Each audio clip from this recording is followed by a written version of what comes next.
Flashbulbs snap like tiny explosions, each pop a reminder that the world is watching. Air thickens. Jackets rustle. The press room feels less like diplomacy and more like a battlefield waiting for the first strike. Benjamin Netanyahu leans into the microphone, voice carved from confidence, sharpened by years of power.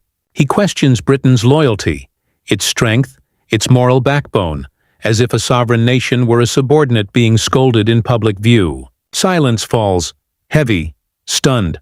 Cameras tighten on Keir Starmer. For one suspended second, he is still, not shaken but calculating, measuring every word unsaid. A country watches through screens and headlines, hearts rising, jaws tightening. Every immigrant kid who ever felt underestimated, feeling that sting all over again. The insult hangs in the air like smoke after a match has struck. And behind Starmer's calm gaze, something shifts. What happens next? No one in that room expects. At all. Britain has always walked a tightrope between history and the future, between the weight of empire and the promise of a fairer, more global nation. In this moment, that tightrope feels razor-thin. The world is restless, conflicts flare across continents, alliances are stretched, and every statement, every handshake, every pause becomes a headline before the breath behind it cools. At home, pressure simmers from every side. Protesters in the streets calling for human rights, older voices demanding tradition, communities divided by grief and hope, youth demanding a country aligned with justice, not convenience. Britain's immigrant sons and daughters sit forward, knowing what it means when a powerful man questions your loyalty, knowing how quickly dignity can be treated like a privilege instead of a birthright. And here stands the UK leader, tasked not only with policy, but with the moral posture of a nation rebuilding its sense of self post-Brexit, post-confusion, post-being told its voice matters less on the world stage. The special relationship, once ironclad, now feels tested, probed, weighed. Britain is not the junior partner it once was, and the public knows it. The cameras see not just a diplomatic encounter, but a referendum on who Britain chooses to be. Follower or sovereign, silent or principled, afraid or quietly resolute. The room breathes in. A nation holds its pulse. The line between humility and humiliation blurs for a split second. And yet, everything was about to flip in a single exchange. For decades, Benjamin Netanyahu has moved through the world like a man convinced history bends only under a firm grip. In politics, he learned early that survival is not earned by kindness, but by calculation. By reading power the way a general reads terrain.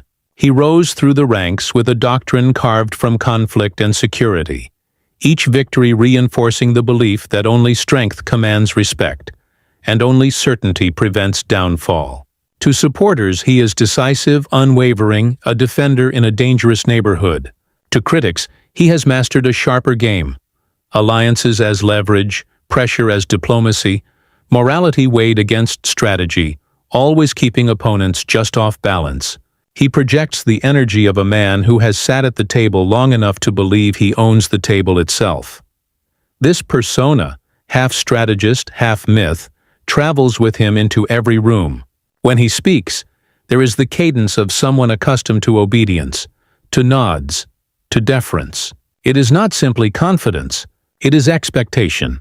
In his worldview, respect is not offered, it is demanded. Leaders do not adapt, they teach others how the world works. And in his mind, perhaps, it works because of him. The global order, the alliances, the military pacts, the security doctrines, all threads he believes he has held, pulled, shaped.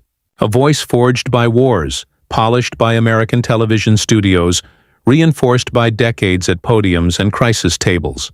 He learned long ago that appearing unshaken is often as powerful as being right. So when he enters a British press hall and questions loyalty, it is not spontaneous arrogance, it is muscle memory. He has seen nations fall in line before. He has felt Western leaders hesitate, recalibrate, soften their tone under his stare.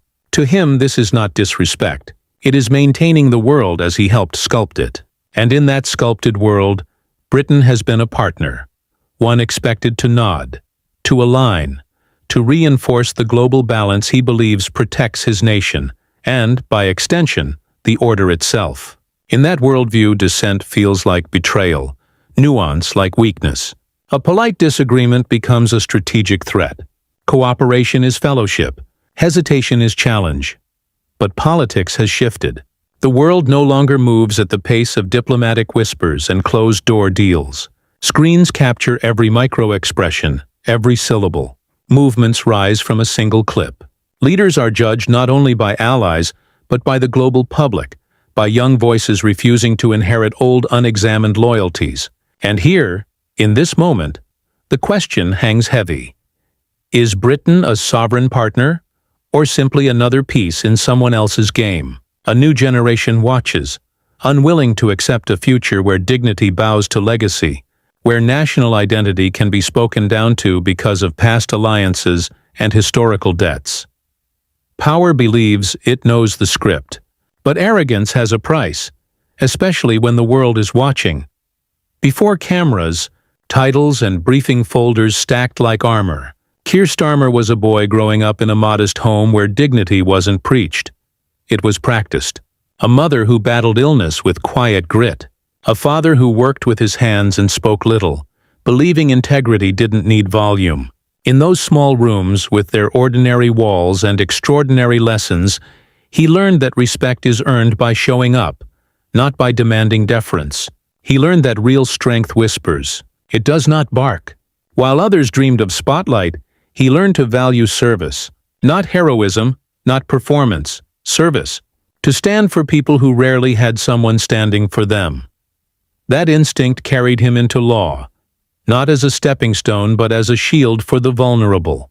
Courtrooms where truth wasn't always loudest. Offices where files held human stories, not case numbers. He became the kind of lawyer who didn't just argue rules but fought for fairness, believing the law was only noble if it lifted those left behind. There is a discipline forged in that world. Patience, restraint, clarity under pressure. When emotion rises, clarity must rise higher. When provoked, dignity must hold the line. It is a philosophy built not from theory, but from practice, one careful step at a time. And later, stepping into public life, he carried those roots with him. Britain was no longer a simple stage of left and right, tradition and progress. It was a mosaic, cultures, faiths, accents, memories, sacrifices stitched together. The child of a nurse and a toolmaker now found himself responsible for a country filled with children like he once was.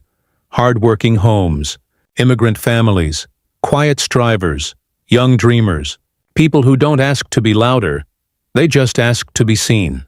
He understood that leadership wasn't about dominating a room, but about reflecting a nation, especially one healing from division, searching for a voice that didn't need to shout to be heard. So when he entered politics, he entered not to win arguments, but to steady a ship rocking in waves of nationalism, cynicism, and exhaustion. There is a difference between chasing power and carrying responsibility, and he chose the latter, even when criticized for being too calm, too measured, too restrained. But restraint is not weakness. It is knowing that words can heal or wound. It is believing unity is built not by force, but by earning trust. And trust is slow, quiet, fragile, sacred. Those who come from humble beginnings do not forget the weight of silence, nor the dignity of standing firm. They know the power of composure when provoked. They know what it means to rise without stepping on others. In an era of posturing, he chose patience. In a time of outrage, he chose poise. And those values, those simple, stubborn, unfashionable values, were about to be tested in the harshest spotlight. The atmosphere tightens as microphones sharpen the air, reporters leaning forward like spectators at a match they can't admit they came to see. Netanyahu speaks again, this time with sharper corners to his words, as if the polite veneer has grown thin and impatience slips through. He frames Britain's recent positions as uncertainty, suggests hesitation where he expects loyalty, all with the tone of someone certain history backs him. He doesn't shout. He doesn't need to. Authority is his accent, and he wears it like armor. Questions aren't questions. They are warnings disguised as inquiries. The room feels smaller. Starmer listens, hands still, posture steady. He begins to answer with the language of diplomacy, threading respect with principle, acknowledging shared security while insisting on sovereign judgment. His voice remains level, calm, an anchor against the rising tide. But politeness meets provocation, and somewhere beneath the calm surface, the temperature shifts. Reporters sense it. Pens hover, cameras tighten. Someone clears their throat, a nervous tick in the quiet. Every immigrant watching at home feels the familiar sting. The moment your worth is quietly measured by someone who doesn't expect you to stand tall. Starmer lifts his eyes, not rushed, not rattled, but steady in the way a mountain is steady. Quiet, immovable, uninterested in storms trying to prove themselves. The room waits for defensiveness, for retreat, for the usual polished diplomatic shuffle. Instead, he speaks with a clarity that feels like cold water on hot metal. Britain, he begins, voice low but unmistakably firm, does not measure its commitments by the volume of demands, nor by the pressure of powerful friends. A few reporters blink, pens frozen mid-sentence. Our values are not transactional, and our decisions are not leased from any nation. Silence thickens. Even cameras seem to pause their breathing. He lets the words sit, not rushing to fill the space. Netanyahu stares, expecting the backpedal, the hedged clause, the safety language. None comes. Starmer continues, tone calm as courthouse marble. Friendship does not mean obedience. Partnership is not possession. We stand with allies because we believe in shared humanity and the rule of law, not because anyone dictates our conscience. A low murmur rises from the press pool, soft gasps slipping like whispers through rows of seats. Starmer doesn't turn toward them. He's not performing. He's declaring. This country, my country, does not trade principle for approval. Netanyahu shifts, just slightly, the micro-expression of someone who expected deference and found a wall instead. A lifetime of commanding rooms meets a leader who refuses to shrink. Starmer's voice stays level, unwavering. When our people speak, we listen. When they march, we hear them. Britain is not a follower in global matters. We are a nation built on judgment, fairness, and democratic voice. A pulse of pride flickers in the air. Every viewer at home who has ever been told to be grateful for their place feels something rise in their chest. He doesn't gloat, doesn't smirk. The power is in restraint. No prime minister, he says gently, should ever fear that standing on principle will offend a friend. Netanyahu's jaw tightens. Cameras close in, reading the flicker behind his eyes. In homes across the country, phones buzz as clips spread in real time. Comment sections ignite, hearts and fire emojis flooding screens. Young viewers replay the pause before each sentence, savoring the tone of someone choosing courage without spectacle. Respect, Starmer finishes, is not demanded through intimidation. It is earned through integrity. The quiet afterward is louder than any applause. A reporter exhales audibly. Netanyahu opens his mouth as though to counter, but no angle arrives, no easy retort fits. He is powerful, seasoned, historic. Yet for the first time in this exchange, he looks momentarily unrooted, as if confronted not by an opponent, but by a mirror, reflecting a world that has changed while he was certain it could not. Starmer simply nods once and steps back from the lectern, not triumphant, steady, controlled, unapologetically sovereign. The press erupts, questions exploding like sparks, cameras firing so fast they sound like applause. But the real chaos didn't start in that room. It started online. The moment the clip hits the internet, it detonates. Not slowly, instantly. Timelines flash, notification tones stack like drum beats, and Britain feels as though it collectively leaned forward and whispered, "Did that just happen?" Hashtags erupt. Britain stands, dignity over pressure, not a subordinate. On TikTok, teenagers remix the pause before Starmer's words into dramatic edits, violins swelling, subtitles glowing gold over his calm expression. Twitter fills with screen recordings, retweets cascading like a waterfall. Immigrant communities buzz with something deeper than excitement. Recognition, pride, a quiet sigh that says, "We belong to a country that can stand up tall." WhatsApp groups light up across London, Birmingham, Manchester, parents forwarding the clip with a single word. Finally. Political commentators scramble. Some praise the moment as overdue clarity. Others gasp at the diplomatic audacity. Conservative critics accuse him of risking a strategic alliance. Progressives frame it as reclaiming sovereignty and moral footing. In television studios, analysts speak with the urgency usually reserved for election nights. Britain draws a line, one headline declares. Another whispers, "A new tone in foreign policy?" News presenters replay the moment in slow motion. Voiceovers explaining the gravity, the break from decades of tone, the unspoken history that made this shockwave possible. And in community halls, corner cafes, bus stops, and college libraries, murmurs travel like electricity. He actually said it. Did you see Netanyahu's face? That's leadership. But it isn't only admiration, it's debate, tension, identity unfurling in real time. Some feel triumphant, some uneasy. Some wonder if this marks a new Britain or a dangerous gamble. Yet one thing feels undeniable. The country suddenly senses its spine again, as if dignity, often whispered, had finally spoken aloud. Screens dim, notifications settle, voices lower, but the air refuses to return to normal. Because after the pride and the shock, a single question lingers beneath the buzz, heavy and unresolved. And yet, the biggest question remained unanswered. History doesn't move in grand speeches alone. Sometimes it shifts in the quiet firmness of a leader who refuses to bow, not out of ego, but out of responsibility. In that moment, Britain wasn't flexing.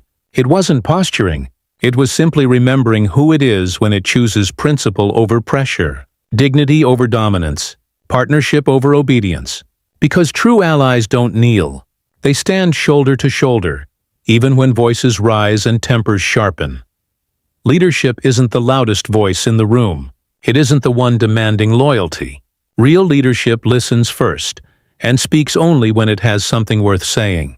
It knows that power is hollow if it cannot reflect the people it claims to serve. Power means nothing if you cannot speak for your people. And in a world hungry for certainty, hungry for courage without cruelty, a calm stand can be louder than 1,000 threats. For every immigrant who has been told to be grateful and quiet, for every young Briton who believes this country can lead with conscience, for every citizen tired of politics as theater, this moment felt different. Not perfect, not final, but a reminder. Nations don't earn respect by echoing someone else's voice. They earn it by honoring their own values. There are moments when a country looks at itself and decides what it wants to be. There are moments when a nation finds its spine. And in that room, Britain rediscovered its voice. And the world, watching closely, wondered what would come next, quietly. So in the end, what some called a betrayal was never weakness. It was sovereignty. It was a reminder that alliances are strongest when built on respect, not fear. A reminder that Britain does not need to choose between friendship and dignity, loyalty and independence. That moment wasn't chaos. It was clarity. A shock, yes, but the kind that wakes a nation up.